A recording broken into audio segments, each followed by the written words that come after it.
Hey, pal. How's it going? I've been a bit man down this week, so I need to apologize up front for how my voice sounds.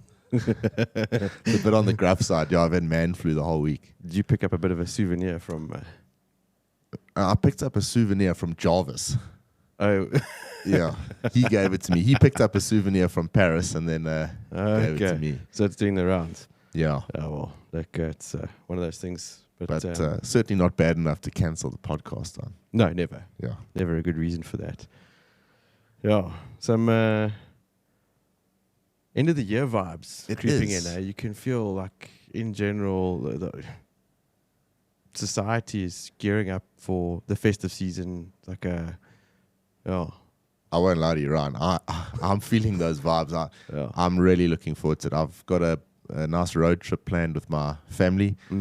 We're going to be going through the Karoo a couple of days, then to Cape Town, staying there for about a week, and then garden route for a few days, and then back through the Karoo back to Joburg. So a proper 2-week road trip.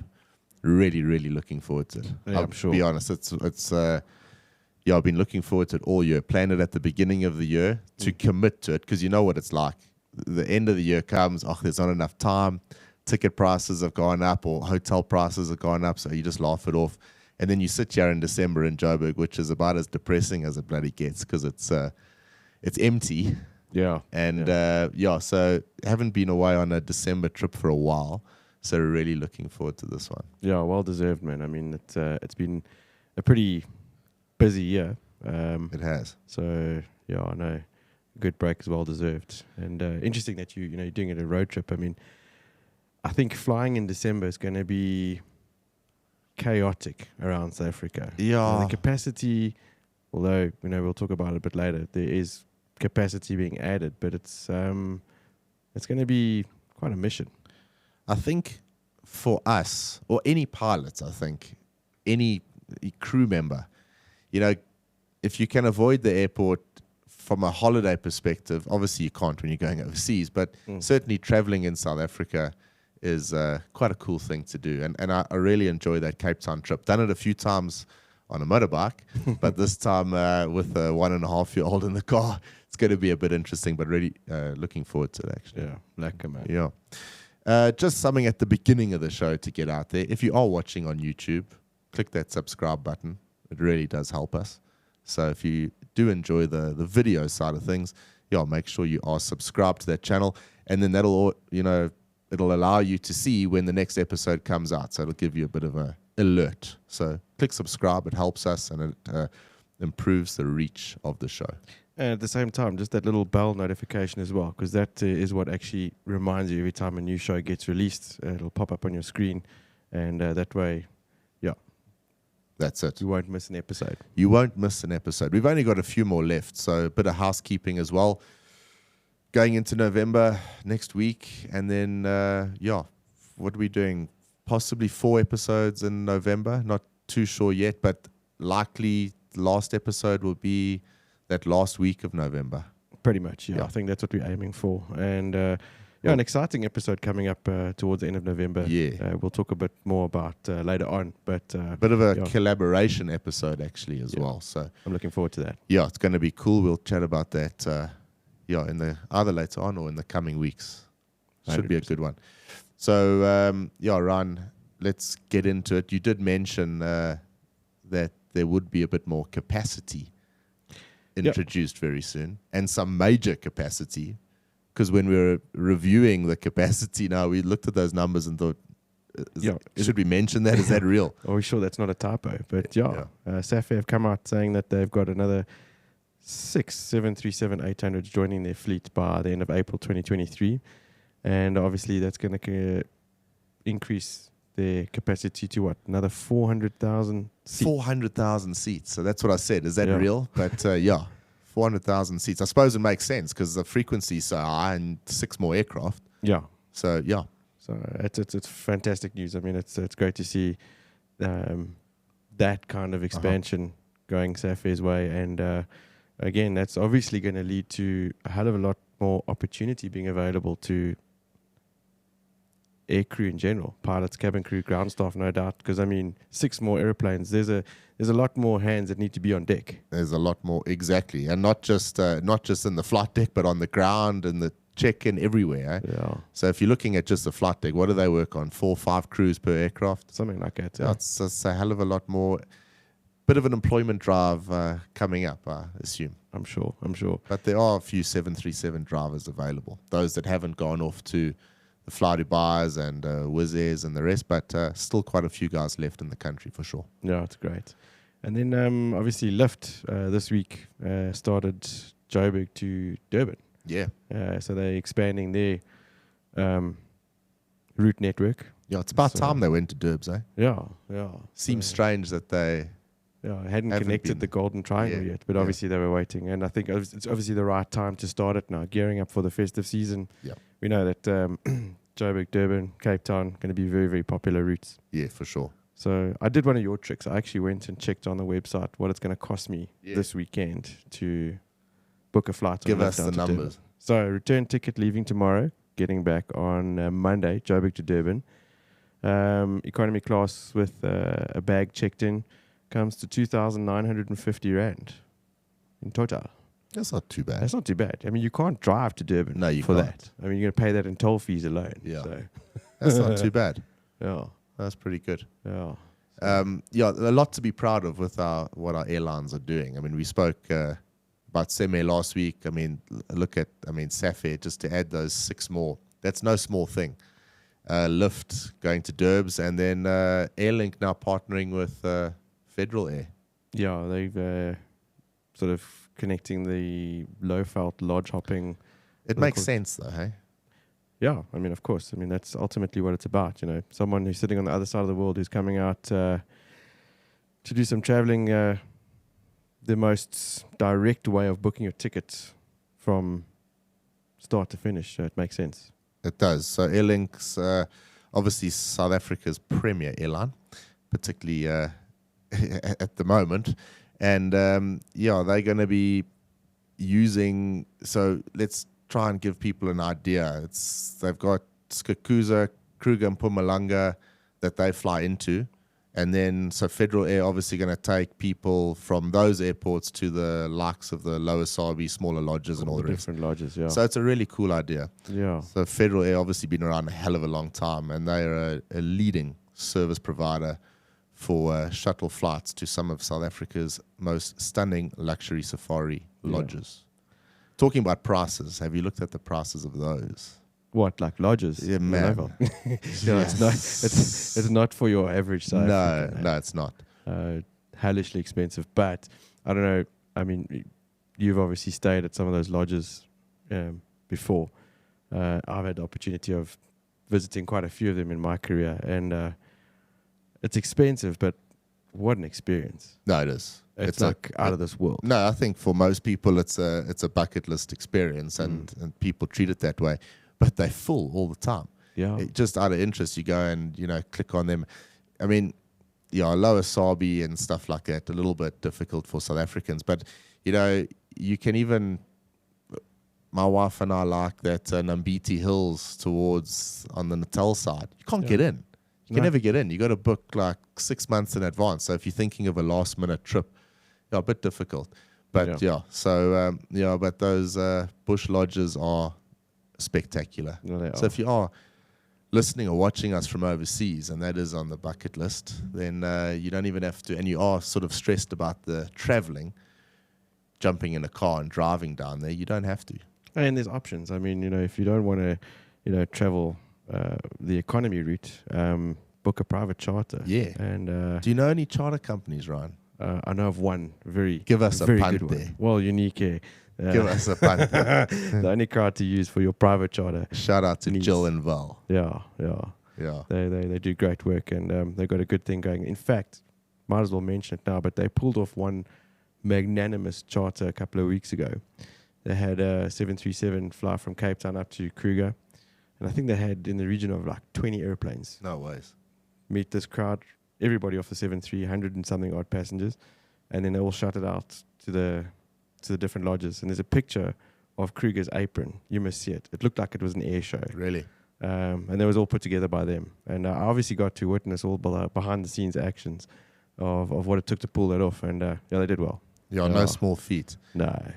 But charter is amazing in that regard. And you're looking at these options, and of course they are viable options. But like you say, if you need a bit of room to move and you want someone to just look after your travel experience, then going through a charter company makes such a big difference. Yeah, it does. I mean, and everything can be customized and tailor-made to your own personal needs. And if you want a bottle of champagne on the 20-minute ride between Skukuza and Kruger, you get it. You get it, yeah. That makes sense. Yeah. So, we trust that the Bryan Air podcast is going to grow in leaps and bounds next year. So maybe the December trip we can get General Jill to organize us a trip to Mala Mala. I think we'll pencil that in. We'll pencil that in. Hint. Yeah, no, cool. Yeah. Right, so last week we spoke about that awesome idea by SARS to put us through one extra step before you travel overseas. Yeah. All right, so they've come out now and they have apologized profusely to the travel industry for the confusion about its new traveler declaration system, which includes the need for a traveler pass earmarked for implementation from November 1. The written apology came from Mark Kingen, I think his name is, Stakeholder Relations, Integrity and Anti-Corruption at SARS. Kingen wrote, I want to sincerely apologize for the confusion caused due to the publication last week on the SARS website and the subsequent media reports and the queries that it had resulted in. They obviously were listening to the show. They had to. Yeah. I do recognize that you as an industry have been through significant turmoil in recent years, and in no way does SARS want to add to this burden. In fact, we want a seamless process that is professional while assisting the risk aspects we are seeking to address. Lastly, be assured we will be consulting with you in this regard, and if you have any queries or suggestions, please route them to us for consideration. Apologies again from myself. It's very unusual that a South African government organization would get something that wrong, roll out this idea, push it out there, freak everyone out, and then subsequently have to apologize for their, errant message. Well, we're all so skeptical. Used to that. Yeah. But we're also skeptical about new things like this being added because there's always an angle. Yeah, I mean, it's like, why? Yeah, why? And then I believe they're starting off at King Shaka. I think they're starting it there. I stand corrected, but I mean, this whole thing is a lot of crap because normally things like that aren't they supposed to be gazetted and it goes through this whole process. You're supposed to know about it like a year in advance anyway. Yeah, there's a few people have come out and said maybe it's to do with like digitizing the sort of passport stamp process that you go through. That was like the one thought process. Are we not like, is this not a real forward thinking thing that SARS are doing? And it's not so much to do with income tax. So you think of SARS tax, have they not used SARS to implement this new digitization? Because SARS are probably the most organized of the government sort of departments. I don't know how that works because I don't know digitized either. Passport system. It's SARS are customs, passports is immigration. So if you're going to digitize passports, I don't know how that would affect the whole customs thing. I don't know. No, I don't either. But what I'm saying is, customs immigration do not have the infrastructure or probably the knowledge to even think about going to a digital system. So are they not piggybacking on SARS and saying, can you sort this out for us? Anyway, it's what someone said. It's not it's certainly not confirmed or anything like that. But we'll have to see what that's all about. But don't stress about it. A lot of people contacted us through the week to say, how do I get this? Where do I get the pass from? Can you send me a link? Chillax a bit on that one. And if you don't have one, carry an extra 50 ZAR in your wallet there, I'm sure. There's nothing a blue Randella won't sort out. 100%. All right. Staying with another article I saw here in Travel News talking about international airfares. They're going to continue to rise. We saw that on our recent trip. The airfares are exorbitant. Doesn't matter where you're going at the moment. So it's been well documented. We've spoken about it a lot. Our IATA boss, Willie Walsh, he's come out and said the fuel price around the world, Ukraine, all the rest, get ready. It's going to continue to go up and up and up. He did have another bit of a dig at Heathrow Airport. Heathrow, some good news actually. They're going to stop this curbing of the amount of passengers. So a bit of good news there. Obviously, flight tickets, if you are looking at going overseas, is one thing. You've got to stay somewhere when you do go overseas. The hotels. So hotels at least 7% up from the previous year. And your airfares in the US, 33% up. Hotels, 7% up. That's going to continue to going up.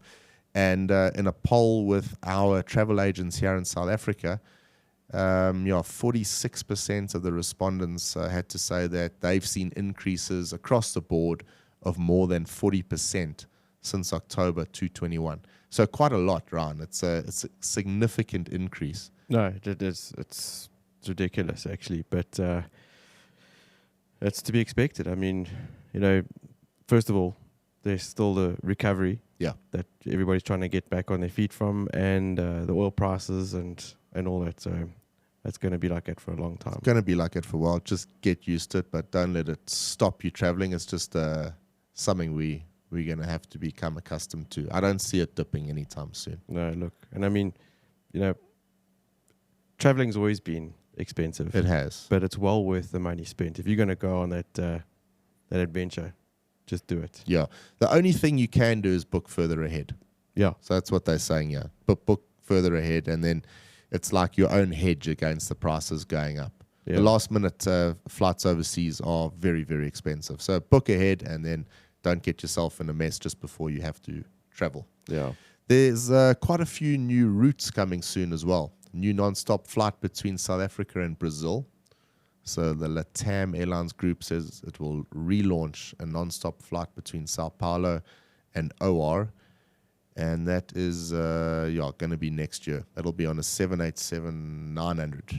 Yeah. LATAM Airlines flight joins several new flights launching in South Africa in the coming months. From 1 November, Qantas will operate the only direct service from Perth to South Africa, operating 3 return flights per week on its Airbus A330. Didn't someone else used to fly from Perth to South Africa? Yeah, they did. Version 1. Yeah, version 1. Yeah, good I riddance. don't see them doing that anytime soon. Not on their 319. But they're expanding. Yeah, of course. What are they getting? Another? Who knows? But Yeah. don't even get me started on that. I thought they might rile you up. United Airlines, they're going to fly a direct non-stop service between Washington and Cape Town.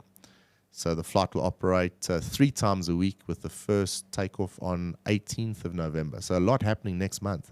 Mm-hmm. One-way flights there, 10,679 ZAR. Round trip, 14,789. Not too bad. That's not too bad. No. It's really not too bad. That's nothing. That's really, really nothing. A return, just under 15,000 Rand. That's not bad at all. No, it's not. Really. Really not bad. It's a long sector in economy, that, but... It is, eh? Yes. Yeah, you probably want to go for the upgrade there. Mauritius, they set to resume non-stop flights from Cape Town to Mauritius, also November 16. The airline said it will offer 2 weekly flights, leaving at night, 10 o'clock from Cape Town and arriving early in Mauritius, 5 o'clock in the morning, I think. Air Mauritius currently operates flights from OR, the one-way economy class ticket costing 5.5 grand. Yeah. Yeah. Sounds about right. FlySafair earlier this year also extended its route capacity to include twice weekly flights from OR. And there was a picture of a FlySafair aircraft in Mauritius. Someone sent it to me. So they are flying there. So obviously it doesn't, that Madagascar loophole is not such a problem. Well, that's good news. I mean, yeah, because, I mean, it was quite a big question we had last week. Yeah. And, it had me going for a while afterwards because it caught me by surprise there. I was like, shit. Yeah. But, yeah, it's good news, man. And good on them. 100%. Delta Airlines, they going to operate a non-stop route from Hartfield-Jackson International Airport, and that's to Cape Town as well. That new route between Atlanta and Cape Town will be available the beginning of December. Actually, no, December 17. So a lot happening around. Very, very cool things to see. Hey, I mean, on the connectivity, Connectivity. the connectivity aspect. I mean, not only for South Africa but throughout Africa as well. Rwanda are launching non-stop flights from London to Kigali. Yep. Ethiopian are starting a direct service between Addis and Zurich as well. Yeah. Which I like because it offers so much more options. You know, if you can't get that direct flight from Joburg to Europe or whatever the case may be, there are more options now to sort of hop, skip, and jump your way across Africa. That's what it's all about. And a lot cheaper, no doubt, I'm sure. Yeah. But it's great, man. It is. Right, let's go to some more international stuff here. So an interesting one, Ryan, and I don't know if you followed this, and I'm sure a lot of our listeners haven't because it's sort of out of sight, out of mind, but a lot going on in China with the aircraft that they're producing. So Comac, apparently they confirmed, and I got this all from the Air Current, you can check it out, I'll leave the link in the show notes, quite a good article. They confirmed that the MA700 regional turboprop of China's Xi'an, it's Xian aircraft company, has in fact flown. So this is that aircraft that they couldn't fly because they didn't have engines for it. There was the whole issue with Pratt & Whitney. Canada wouldn't let them send their engines to them because of the feud going on there. So heavy political thing. And there were no engines. But let's not forget, China, they've heavily invested in commercial aerospace. So it aims to become a provider of aircraft to itself. And, of course, previously relied heavily on Western engines and avionics. So the deteriorating relationship between the US and China brought a cloud over Comac's recently certified flagship C919 single aisle, as well as the ARJ21 regional jet and the XAC MA700. So there's three aircraft there. Yeah. So these programs, they've become like pawns in the whole aerospace political sector, because they've slowed down, China themselves have slowed down the certification of the MAX and all the rest there. So there's a lot there's a lot at play there. So what engines did they use for that maiden flight? There's no pictures of it, but it's a six-bladed turboprop, and there's a bit of talk out that some other company purchased those engines and then gave them to China. So there's a big investigation going on there at the moment. So it's no small thing. So keep an eye on it, and keep an eye on not the manufacturing, but the technical ability of those the Chinese is obviously, we know what they're capable of, and we're going to see aircraft coming out of China in the coming years for sure. No question about that. Certainly going to create a bit of competition for the Airbus and Boeing brands eventually. Yeah, huge, because, I mean, if they've got them available to them there, like that Comac, you'd probably, I'm sure there'd be all sorts of incentives to use those aircraft. So, no doubt, in years to come, you might see them filter into Africa because of all the relationships with China and the African countries. Correct. Might be one or two bargains thrown in there. I think so. But quite a cool article. It goes quite deep into the whole thing, so check that one out. Ryan, have you ever felt that you've been unfairly charged for services provided by an airline, such as being denied taking your carry-on on board because it was too heavy? Maybe you paid for a seat and then you never got that seat because they changed aircraft. Maybe you got bumped off a flight because it was full. Anything like that ever happened to you? Personally, no. I've always been pretty well treated. You've heard of it happening? I've heard of it happening. Funny enough, you asked that question. What comes to mind now is, like on Air France, for example, you have that option when you check in to buy an open seat next to you. Yes. Now, I've always wondered, like, how the hell does that work? I mean, if the flight's full, surely, they're not going to reserve that seat just for you. And I've often seen passengers get on board. They crawl their way to the back. They think, great, they got an open seat, and then there's someone sitting there. Yeah. And you can see the vessel exploding in their forehead. Yeah. So I've always wondered, like, how does that actually work? Yeah. So I think in Europe they've got this a bit more sorted out. I mean, if you delayed in Europe, You Yeah. actually put your hand up to take a delay sometimes because you 'Cause you get normally paid. actually get paid for it. Mm. But in the States, it's a different story. So millions of American passengers who are wrongly charged to check in their luggage are included in this class action lawsuit against American Airlines. So after 2 years of litigation, the airline has agreed to pay a minimum of 7.5 million USD in a settlement out of court. Wow. Yeah. Wow. Yeah. 7.5 million USD, Yeah. like a drop in the ocean to them. Big bucks. Obviously, with those things, it normally gets laughed off because, like, how am I gonna take American Airlines to court? But a lot of people got together and they took them on collectively. Sick. So yeah, pretty good. There's been a couple of strikes on the card the last week. Yeah, lots. Swiss, Yeah. they've avoided it actually, so they came to a bit of an agreement there. And then, I think their ground staff there at Swiss, they got a 2% increase. That's not exactly massive. And I assume that's what's going across to the flight deck crew as well, with a bit of a bonus. I'm sure. And then our neighbors, Kenya, they've disappointed, or the boss there is disappointed by a pilot strike notice. The Kenyan Pilots Association gave a notice of intention to strike within 14 days from October 19th, with Kenya Airways saying that they had official meetings with union officials. A real one-sided article that. Yeah. Basically, they want more money, and I suppose they're flying hard, and the Kenyan boss is sort of saying, well, you're lucky to have a job, so just get on with it. Yeah. That's the theme throughout a lot of the organizations around the world. Yeah. I mean, I came across an article as well where, I think it's American Eagle. Yeah. They operate ERJs. Yeah. They're trying to attract pilots, and they're offering captains something around $259,000 a year and a $40,000 sign-up bonus. On Crazy, top of yeah.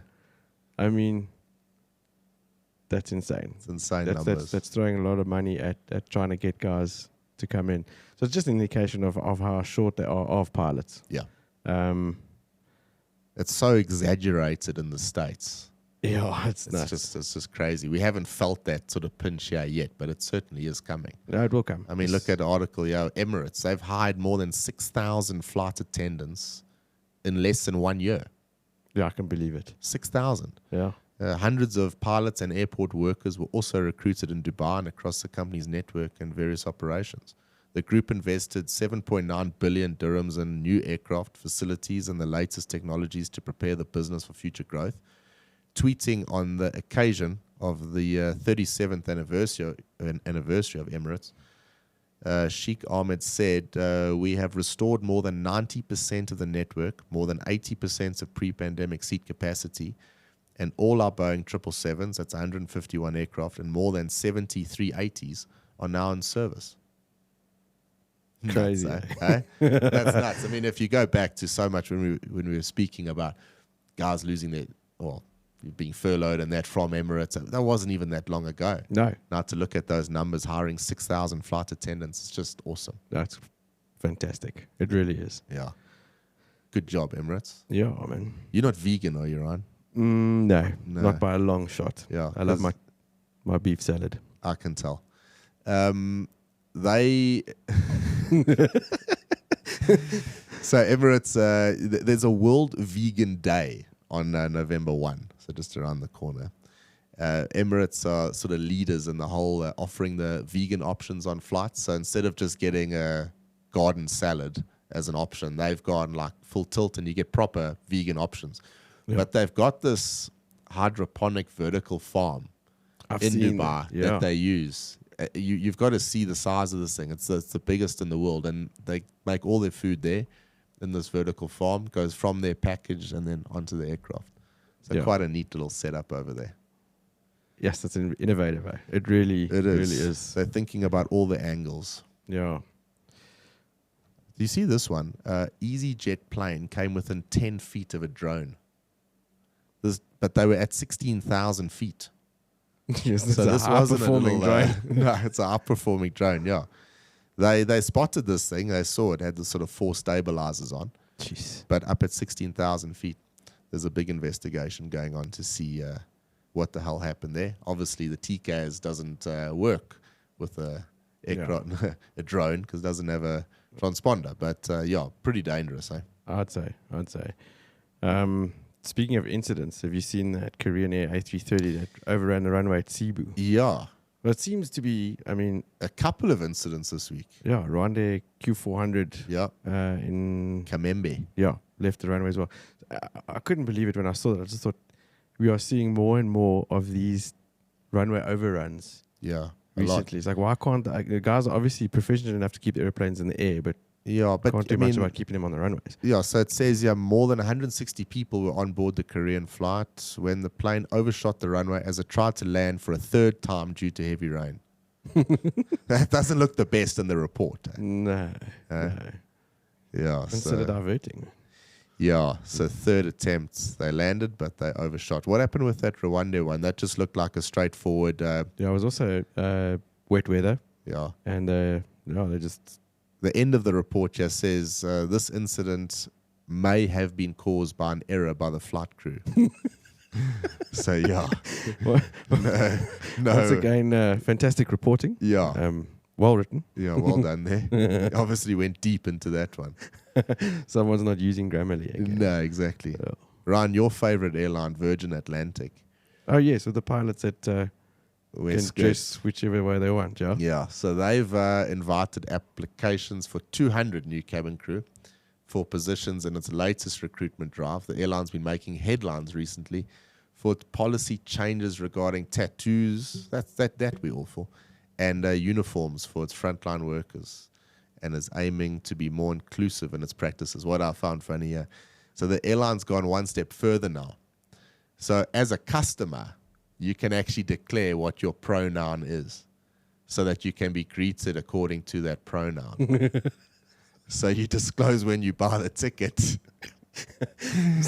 When you buy the ticket now, it says, So this was done so the carrier staff and customers could choose to be addressed by the pronoun that best reflects their gender identity. I can't. Yeah, I know. Yeah, it was pretty nuts. Got me wondering now. Like, if you're going to go for that interview and you rock up like neatly dressed in a suit and look crisp, like we would normally. Yeah. Is that going to count against you now? Well, I think now if the job is on the line and you really need the job, put a skirt on and strap a tattoo on your arm and go there. And then if you don't get the job, you can put your hand up and say, geez, but there were all these articles about being inclusive and they didn't employ me because I'm wearing a skirt. I thought I'd be more employable because I'm more woke. Yeah. So exactly. So, yeah.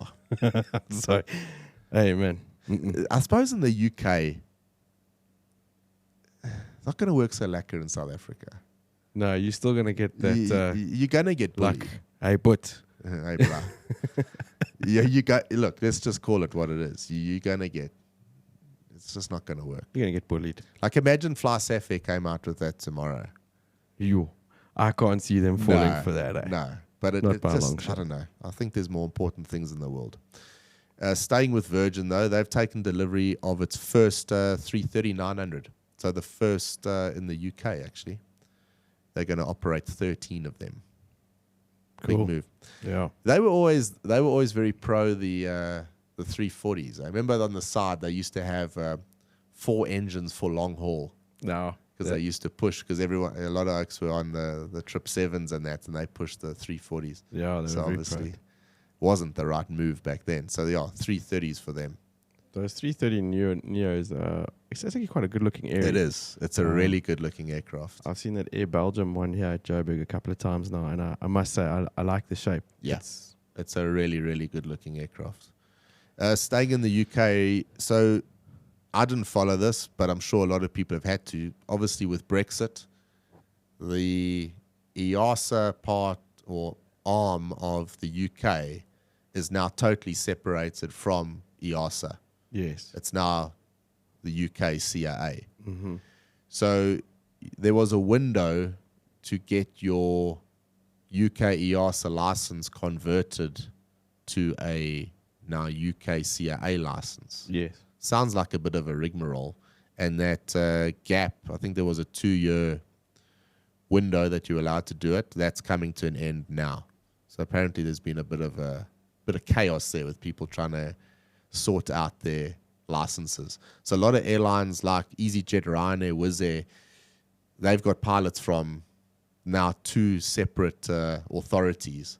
So they've chosen to actually keep the authorities or keep the airlines in the respective countries slightly separate. So if you Ryanair UK based, then you've got a UK CAA type. Yeah, and if you based somewhere else, you've got your EASA representative EASA license. We obviously don't have that problem here, but No. I think a lot of South Africans with those. Most of the guys we know initially that went and did EASA was UK, hey? They went the UK, like It was Andy. the UK and, route, yeah. A couple of guys went the Irish route as well. Yes. Apparently that's at one stage was the more affordable solution. Yeah, more affordable way to go. You had an advisory this week, did you not? I did. Well, we spoke about it a couple of days ago because Yeah. I know you watched it as well. But if you haven't seen it yet, on Netflix is this new series called The Playlist. Yeah. And I think that both got our attention because obviously it's all about the startup of Spotify, Yeah. which we both are pretty heavily invested in, Yeah. seeing as they host the podcast. And I mean, quite a fascinating series to watch. I ended up binge watching it on Sunday afternoon because I love It's documentaries nicely like done. that. It is. It's like a documentary that's not a documentary. And, there was like the whole truth and nothing but the truth in it. They weren't shy about hiding all the controversy between all the parties involved in getting it started. So it's well worth the watch. Yeah, and it also, like you say, it brings to light how much goes on in a startup. I mean, it's one thing to go start up a little fish and chip shop, and you've got your complexities with that for sure, but starting up a company like that is so tech, and you've got the law side, and you've got the coders, and then you've got the promoters. It's pretty wild. So if you want an idea with how that works, I thought that was a good one there, pal. Yeah, no, it was really well worth watching that series. I mean, I think it's 5 episodes, so it doesn't take too long. But really, really fascinating to see how that got started. And you take it for granted. There's this app on your phone. I'm gonna, watch or listen to my podcast or get my music from it. But man, the intricacies behind it, and it's pretty wild. It's madness, man. Yeah. And that goes for anything. I mean, we're such big proponents of saying to people, get out there, start your own thing, make it happen. Yeah. But sometimes you got to take a step back and just appreciate all the gears that goes on. Yeah. Behind the scenes. Yeah, very good one as well. Staying with something to watch. I don't know if you ever read that book, Shantaram. A lot of people did. I haven't read the book, but it was a fantastic book. Now on Apple TV, Charlie Hunnam from Sons of Anarchy, he's the dude. So there's a very good series there on Apple TV, Shantaram. Well worth it. Have a look at that one as well. Any show with Charlie Hunnam's got to be pretty damn good. That guy's yeah, he's quite a good excellent. He's excellent. Some special mentions, Ryan, this week, of all the weeks of the podcast, this last 7 days has been the most interactive I've had with people contacting us and people actually coming up to us to say, hey, we like the show. It's been really cool. Almost every day. I was at Melrose Arch the other day. Someone came across it. Enjoy the show. And it was really cool. And then here at the Sim Center this week, met some really cool people. The one guy in particular sticks out, Gerald Chowetchi. I hope I got his name right. He's got a very cool aviation blog, actually. I'll leave it in the show notes as well.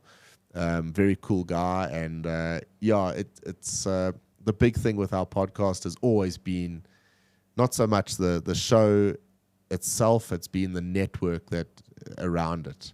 So it's always nice to meet the people that listen to the show and to get that tap on your back.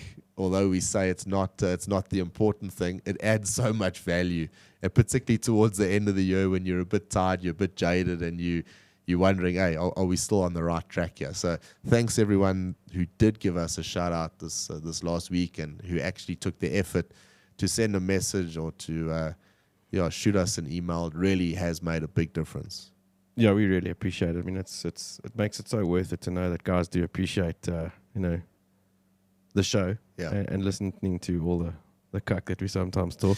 Yeah, well, you talk. I keep it tidy, and then Parrot goes off in his own direction. Yeah, it's got to be a little bit spicy. It does. But we appreciate it. Thanks, guys, and we hope to keep producing more and more for you, and keep it going. Yeah, while we're speaking about that, producing more and more, we did mention we got something coming up within the coming weeks, and something different as well. But the focus on that one will be slightly different to the normal show. And I think next year we're going to try that a little bit. A little bit of trial and error never hurt anyone, and we've seen it. Over the last year, we've done shows slightly different. They get a slightly different viewership or people listening, and certain parts of the world enjoy. I found last week's episode did really well in the States. We went well up the numbers in America last week. Now Really? You try and tell me what was different last week that tapped the American market a little bit more. And then the previous week, I think we're trending number 2 or 3 there in Dubai. Really? Yeah. So it's pretty crazy, but it's so cool. Wonder if it has anything to do with all the VPNs. Yeah, maybe. Yeah, you're right. Maybe it's just picking up Dubai, but it's actually local. Yeah, we've got something to punt as well. Yes, and kind of goes along the lines of Christmas is coming. Yeah, it's right around the corner. What are you getting me, by the way? Well, I can't tell you. Okay, it'll ruin the surprise. Okay, but I can give the idea to everyone else. All right, because I know how much you love keeping all your information in a diary. Yeah. So Aviation for SA. I've got a really cool product rolling out, and the idea behind it and the initiative is actually very cool. So if you want to support Aviation for SA, they're launching a diary. Aviation-based diary. Yeah. So Craig said all the normal stuff you have at the beginning of a diary, shoe sizes, conversion tables, and things like that. They've got rid of all that stuff, and they're replacing it with aviation-specific things. Yeah, so cool. FDP regulations, LOSCOM procedures, different registrations of where's different registrations from. So it's quite a cool thing. You look at a reg, you think, where's that aircraft from? It'll be there in the front of the diary. So everything is aviation orientated, pre-populated with certain things. So like ATC Day is in there, and the air best show dates and all that. So any specific events go in that diary. It inspires, it motivates as well, and it educates. But the best part about it is that all the proceeds are going to a charity, that Dig for SA. Yeah. Develop, Inspire, Grow for SA. And link in the show notes. It is going to a good cause. It's run by a hell of a good guy that does a hell of a lot for the community in South Africa. And if you buy it, Ryan, you the discount man. Yeah, so we managed to obviously, in true Bryan Air fashion, wangle a bit of a discount. If you purchase the diaries using the Bryan Air coupon code, you get 10% discount. That's it. And it's well worth the purchase. Yeah. Nice Christmas present, I think, for all your pilots mates or anyone who's involved in the industry. Everybody needs a diary. Yeah. For the new year, and again, like Bryan mentioned, the proceeds go to a well-worthy cause. Yeah. So go check that out. Link in the notes, and well done, Craig, on that initiative. Thanks today, Paul. Thanks for carrying the show a bit there. This is about as long as my voice is going to last. I can feel it's about to go. So 100%. Going to have to call it there for the day. Thanks, everyone. Thanks for listening. Have a lovely weekend ahead, and see you next week. 100%. Take it easy. Goodbye for Get now. better. Shot, Paul. Ciao.